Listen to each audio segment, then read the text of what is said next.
Welcome to the Leading Conversations podcast, sponsored by the Excel Leadership Network.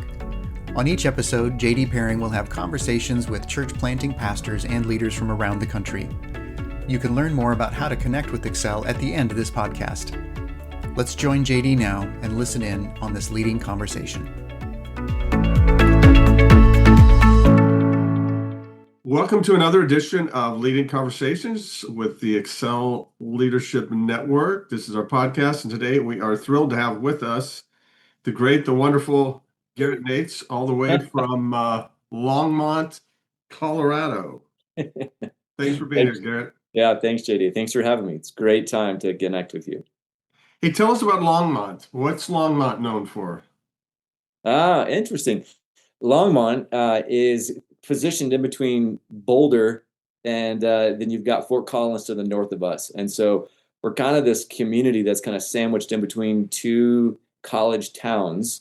And yet we don't have a college really in our town. So it's this really interesting kind of pocket in between two towns that are really well known for a lot of young people. So demographically, maybe a little bit older age category in general. But Longmont itself is known for kind of being the gateway to the Rockies. So if you've been to Estes Park or you plan on going to Estes Park, you kind of have to go through Longmont to get to the mountains. And so it sits right in this position, a beautiful location, but it's very kind of unique. The size of the town, maybe 100,000 people, and it's positioned for some pretty massive growth going forward into the future. So it's and how far from Denver? To Denver, maybe 45 minutes, maybe 40 minutes, depending on the traffic. But we're just north of there. So like the DIA, Denver Airport, maybe 45 minutes. Great. Well, hey, tell us your story. Tell us growing up and how you came to Christ, all of that. Yeah, thanks so much. Yeah, I grew up in Colorado Springs. So I grew up, down south of Denver. And was born into a family where my parents had become Christians after they were married. And so they didn't really grow up as believers. And so it was all brand new to them. And so went to church as a very young boy because they were just getting into the faith. And it was about the age of 7 that I gave my life to the Lord. But as most 7-year-olds would go, you don't really understand a whole lot at that time. You understand some things about the gospel. But it wasn't until I was about the age of 15 that really started to make sense of like what Jesus had done for me, why I needed a savior, and what was this whole Christian thing about. And so around that time, I was, a 15-year-old boy playing a lot of soccer, and soccer was everything to me. It had become basically where my identity was found, and that kind of got rocked in multiple ways, but realizing that my identity couldn't be in a sport, it had to be in my Savior. And that's really when the gospel started to make sense to me of who I was, why I needed Jesus in my life. Since that time, just trusting that the Lord's continuing to shape me into who he wants me to be and helping me grow as a follower of Jesus. So that's a little bit of my story, but growing up in the Springs was a great place to grow up in, and realizing how much Jesus had done for me really was through a VBS event when I was 7, a little boy, of going through the gospel at that time, of understanding, my sin, my need for a savior. So that's some of my background. Wow. Was there a call to ministry in there at all? Maybe so. I was probably the seeds of that were probably planted, because part of that story is around the age of 15, I was going on a missions trip to use the game of soccer as a platform for sharing the gospel. So we were going to Denmark and Norway to play in the Dana Cup and the Norway Cup. And what would happen on those trips is that teams from all over Europe were coming together for these tournaments. But as we came together, we were all staying in schools. So like a middle school or a high school in our kind of context. Mm-hmm. So our team was staying in one kind of classroom, and next door to us was another team from like Germany. Next door to them was maybe a team from England. And so during that time, we would invite the other teams into our room to share the gospel with them. And it dawned on me in preparation for that trip that if I was going to go share the gospel with someone, it had better be real in my life. And so I really started growing as a Christian. But on that trip, I think it was in Denmark, it was the first time I led someone to the Lord. And in the context of using the platform of soccer. And so I think probably the seeds of my call to ministry were at that time as a young boy, in the age of 15 or so, in the context of soccer. But obviously it came to fruition much probably later in life, but realizing maybe God's got a call on my life that's beyond just, something I can imagine for myself. He maybe has something bigger for me. Cool. Well, that's an interesting experience. So did you go off to college or what? Yep. So I went to Biola University down there in Southern California, and loved my time at Biola. And that's really where soccer was taken out of my life, because I got cut from the soccer team there at Biola University. And the Lord removed that from my life, I think, for a lot of reasons. One, I think, is particularly related to your question about a call to ministry. And so soccer was removed from my life. My time at Biola was really a shaping time for what the future was going to look like. Studying the Bible more, understanding the scriptures, getting deeper in my faith. And then that led me to go to Wheaton College, to graduate school in the Midwest, and got connected to a great church there in Wheaton called College Church. And it was really connecting there with junior high kids. That was my first ministry experience, was working with 7th and 8th graders, and absolutely loved it. Call me sick, call me crazy, but we absolutely loved working with junior high kids. We did that for 8 years, but that was really the context with which my call to ministry really kind of came to shape, because I had men in my life who recognized giftings that I really couldn't see, gave me opportunities to express those giftings in leadership and in teaching, and just in pastoral ministry. And people saw things in my life and tapped me on the shoulder basically and said, "Hey, you've got a call. You need to be preaching the Bible. You need to be in ministry. You need to do this." And so I don't think I planned this like grand plan of like ending up where I am. I think it was just steps along the way where the Lord gave me opportunities, and gave me ability, and gave me a passion to do ministry. And so it's been this series of things that have been just making it clear that God had a call in my life. So it was never the big plan. Things. Getting cut from a team. I think nothing changes your life like getting cut from a team. True. Everybody should do it, just to have that scar in your life that you survived.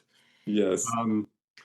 But why did you go to Wheaton? What was that about? What would cause you to say, "Hey, I'm going to go to Wheaton"? I mean, not that it's just. There must have been some sort of ministry idea there, or no?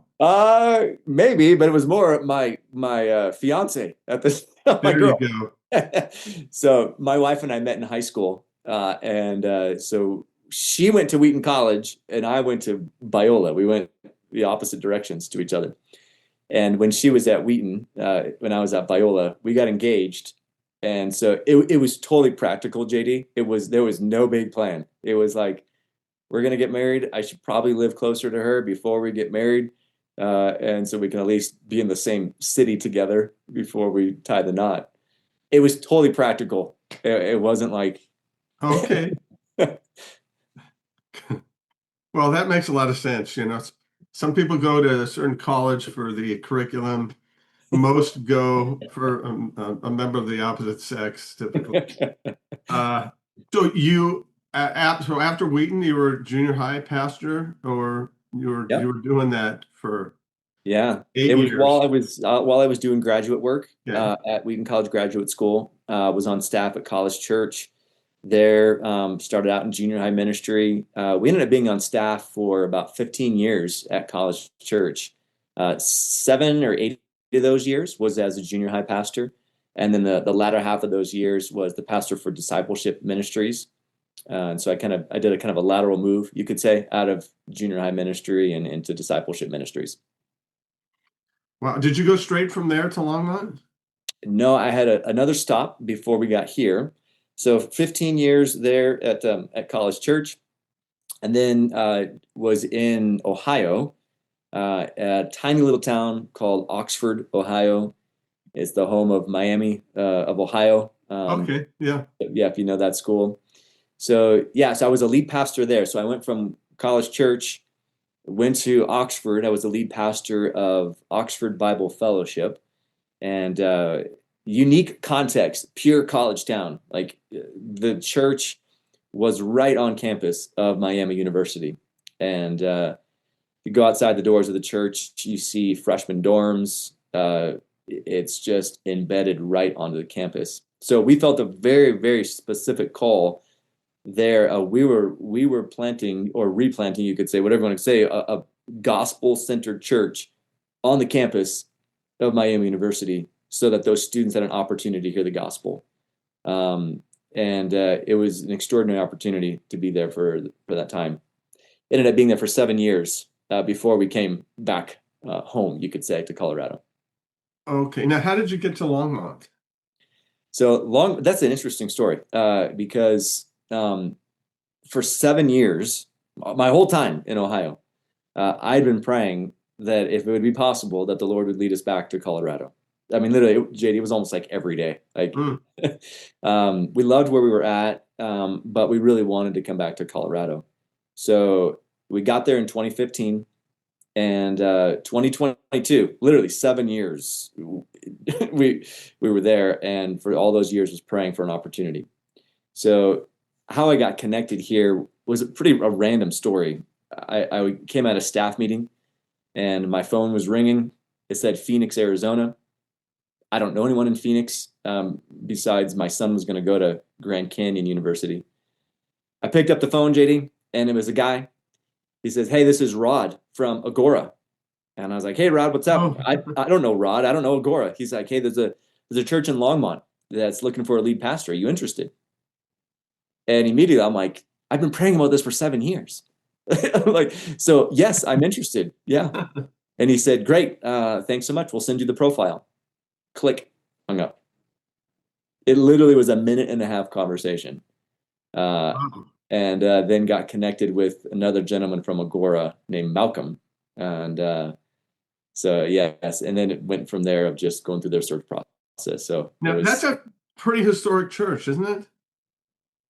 Yeah, it's been here in Longmont for 70 years. So we just celebrated our 70th year here. Been around a long, long time. So yeah, it's had roots here for all that time. And the town is kind of where we're positioned at physically. The town kind of grew around it. When it was first in this location, there was no homes here. It was kind of out in the outskirts of town. And so the town itself kind of grew around it and then in other directions. But been here for a long time. And so one of the lead pastors here was Leith Anderson, if you know Leith. Yeah, when I was in seminary at Denver, Leith Anderson was the pastor, and that was like a flagship church along the Front Range there. Everybody knew about that church because of Leith. Yeah. Leith's great. I just connected with him a few weeks ago, so it was good to see him here in town. But so it's been around a long time, which is wonderful and also challenging at the same time. Oh yeah. What are the challenges? The challenges are you've got a historic church, a legacy church, who has done things a certain way for a long time, and yet ministry has changed, the world we live in has changed, and so some of the challenges just kind of getting things up to speed, up to date, so to speak, of the mentality of, we've always done it that way. It's like, well, maybe that worked in the 80s, maybe that worked pre-COVID, but it's a new day and we've got to be able to pivot. So that's just some of the challenges of just some historic legacy things that are needing to be updated. Yeah. Well, I've heard you're doing an excellent job. I don't know. I just hear. Just what I see on X and social media. Very Garrett's doing kind. a great job. I I know you have a vision for parenting churches, for planting other churches. Where did that come from? Yeah, that probably came ultimately from my time at College Church back in Wheaton. I saw a historic church that had been around, at least when I was there, for 150 years, really planted right in Wheaton. And what I observed during my time there is part of this the strength of that church was its ability to replicate. That it wasn't kind of stuck and it's like, okay, this is us and this is all it is. But they had a very specific church planting vision. And I saw how the washback on that on College Church just invigorated its ministries. And so part of the vision for what I have here is, yes, we've got a legacy type of church, not as old as College Church, but at the same time, how do we reinvigorate? How do we revitalize what's going on here?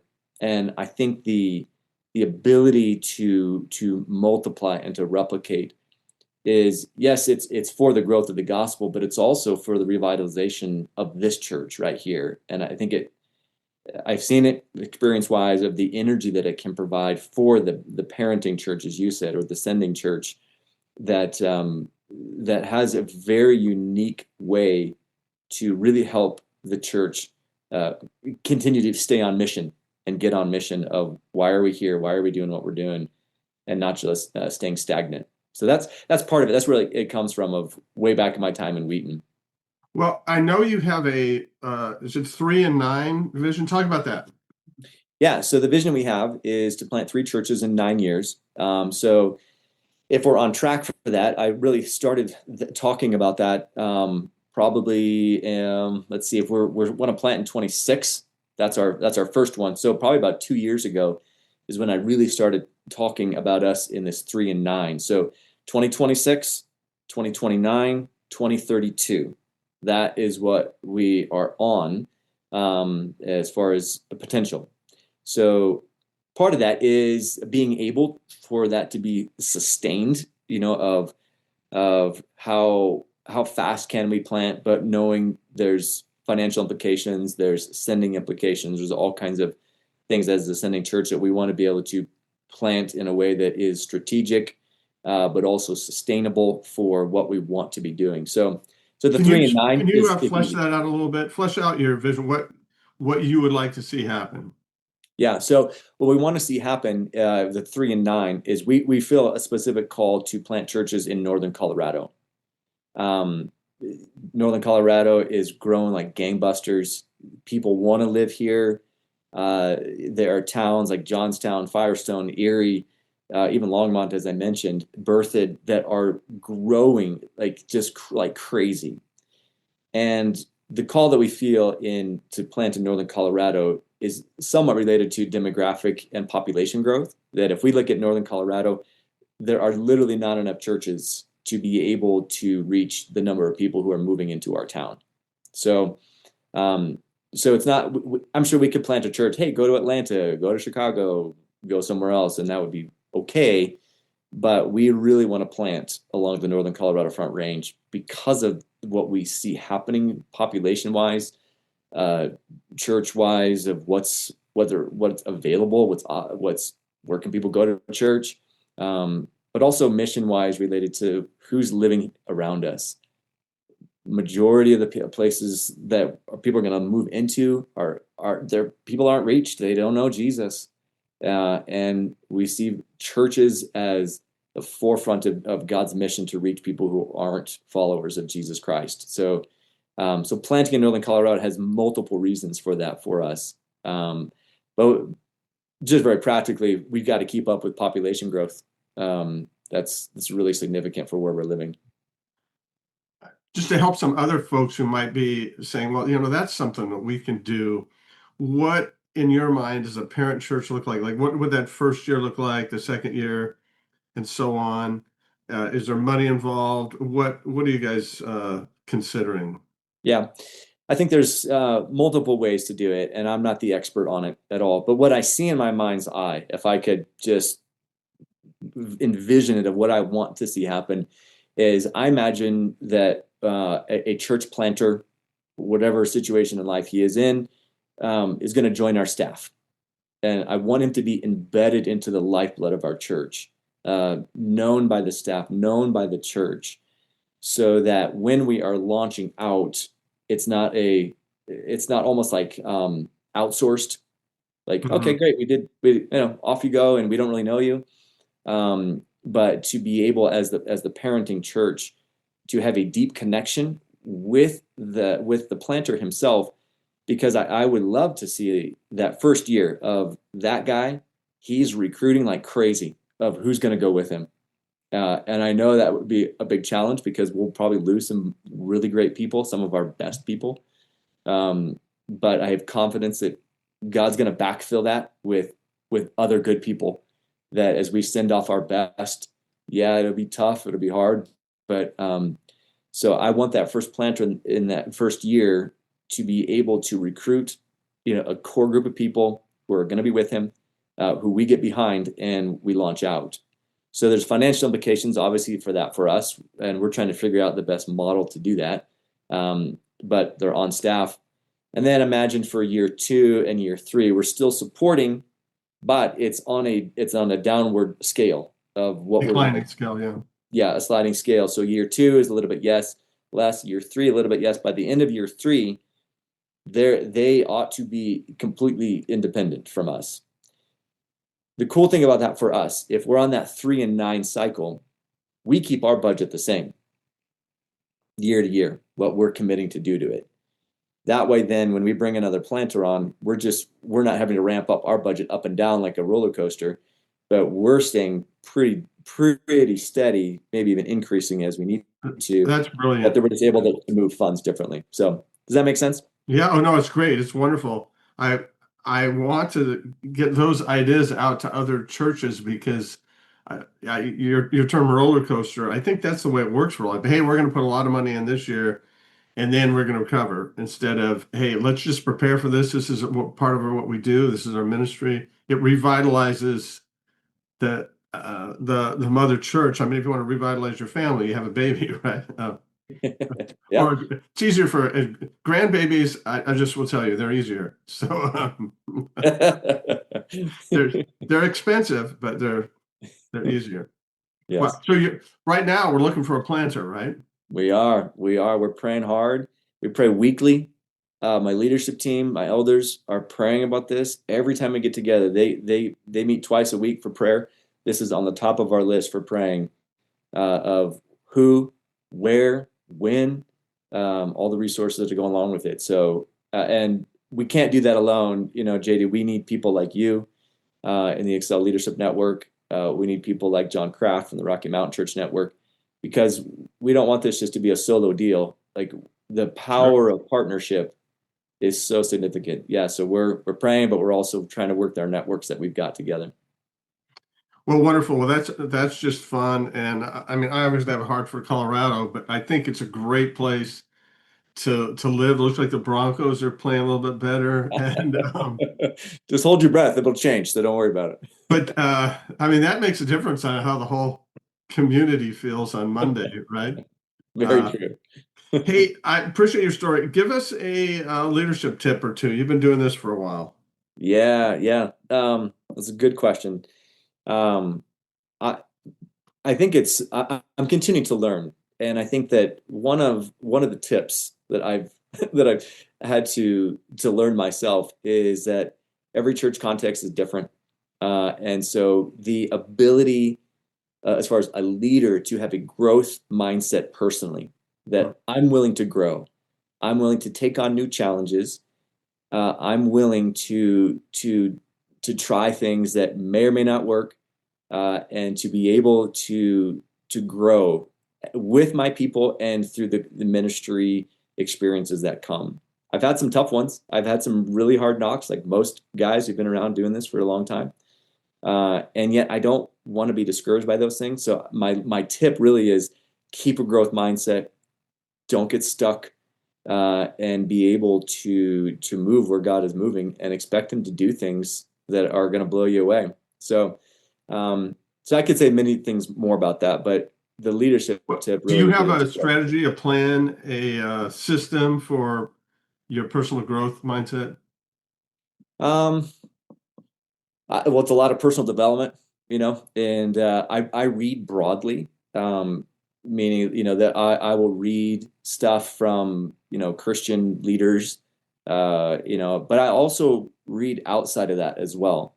And so I think there's a whole psychology of growth and a mindset of growth that can be applied to what I do as a pastor. It's not going to be a one-to-one connection, but Sure. I think that if we read broadly and can learn, I think that's helpful outside of just our context, to be able to take the best things from other contexts and apply them to what we're trying to do.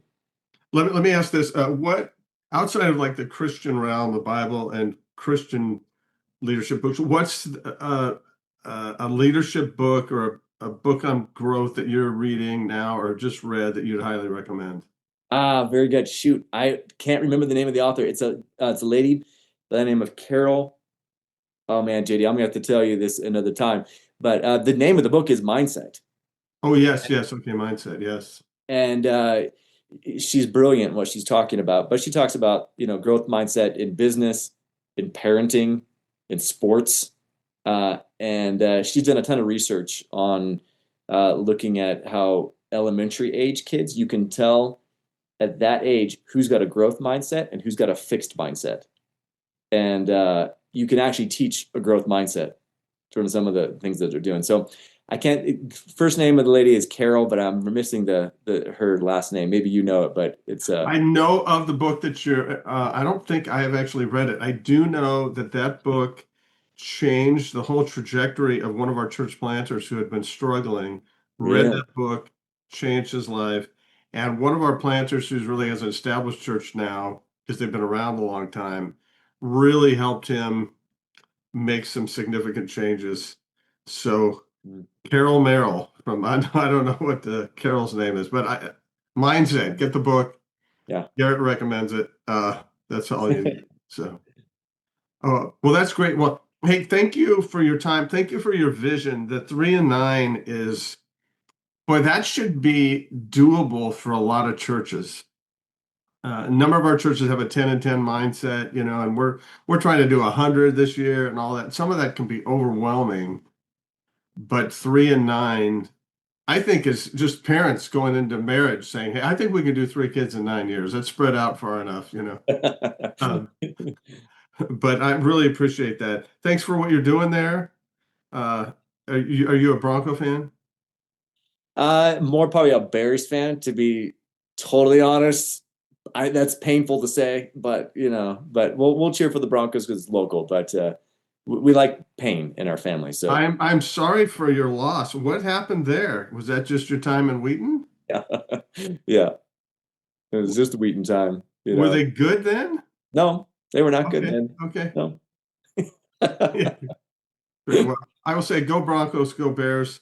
Thanks so much. Keep up the good work. Hey, JD, thanks so much for having me. I appreciate it.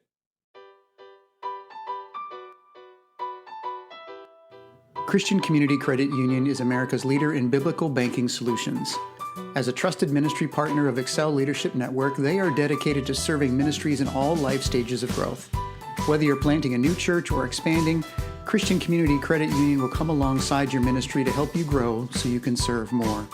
They offer low-rate ministry loans as well as products to maximize your ministry's money, including high-interest checking, savings, and CDs. Take the next step and learn more at mycccu.com/excel. That's mycccu.com/excel. Membership eligibility is required. Thanks for joining the Leading Conversations podcast. We hope that you found it both helpful and encouraging. At Excel Leadership Network, our focus is on the church planter rather than the church. If you'd like to find out more about us, visit our webpage at excelnetwork.org. Don't forget to subscribe to this podcast so you don't miss any future episodes. See you next time with another Leading Conversation.